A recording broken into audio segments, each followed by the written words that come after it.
Hey guys, it's Claire. I'm one half of the Ormewoods, and you are in our kitchen this week. We are here in North Atlanta in the burbs in Zone 7B. And if you've been tracking with our last couple of garden tours, you know that we're kind of knee deep into tomatoes. And we've been having a lot of water, and we've been trying to pull them before they get totally ripe and then let them ripen on our countertops to protect from either the cracking and the splitting or the birds and the pest damage. So I thought it would be fun to show you what they look like when you actually cut into them, because I'm on a number of gardening groups and I'm seeing newer gardeners throw fruit away because it's split or it's cracked, and I wanted to show you what it does look like and how edible they actually are. So that's what we're going to do today.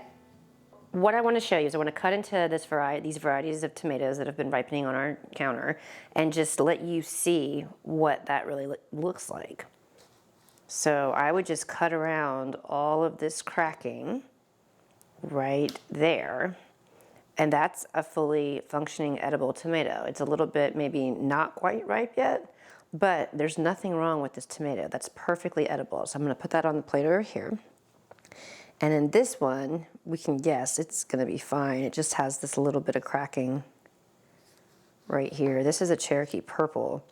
And let me just cut in to this a little bit more so you can see how beautiful the color is. This is my favorite tomato, the Cherokee purples.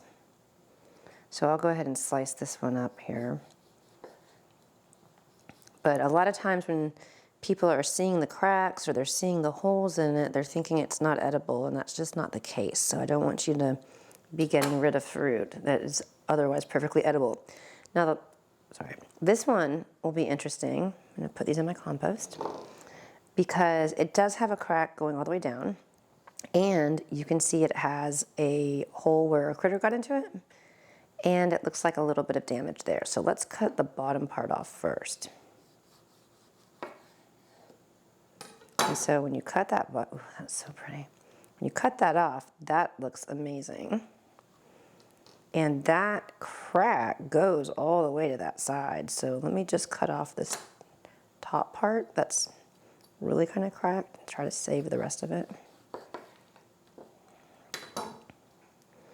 I mean, that looks like a very viable tomato. I might just cut that little section out because probably nobody wants to eat that hard part.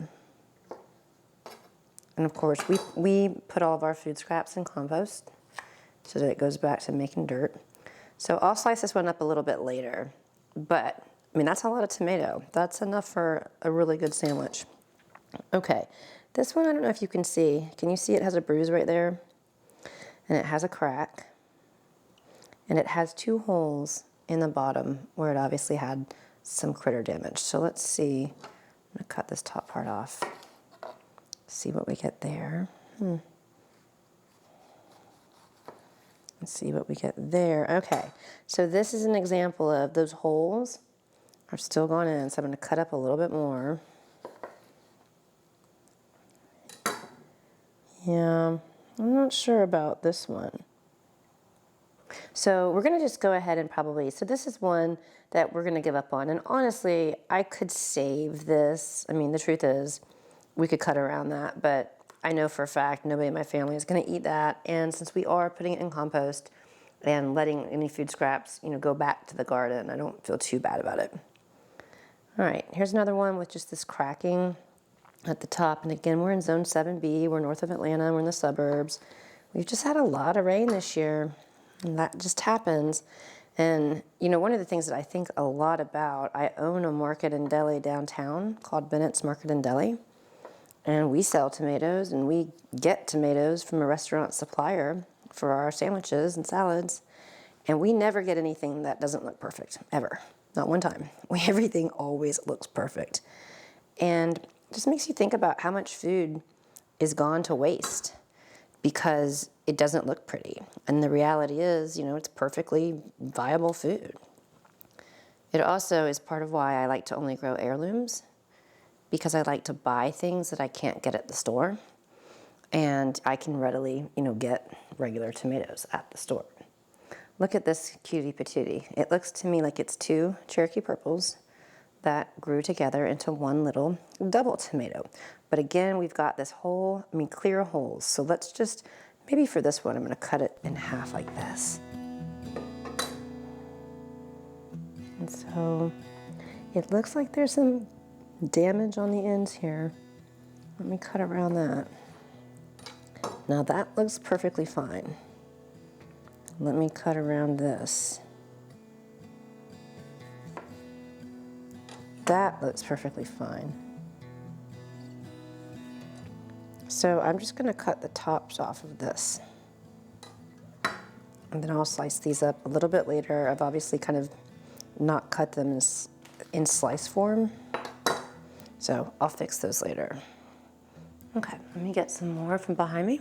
So I hope, obviously I've got more tomatoes behind me and I'm gonna go through and cut them, but I hope that just being able to watch this little bit gives you a sense of how good the tomatoes can look on the inside, even when the outside is looking kind of ugly. So don't give up on your tomatoes. I'm gonna go ahead and go through and get everything sliced. And then we've got some fresh basil from the garden. And I might even add some caprese cheese or mozzarella cheese to make like a caprese salad. And we'll look forward to really enjoying our tomatoes this week.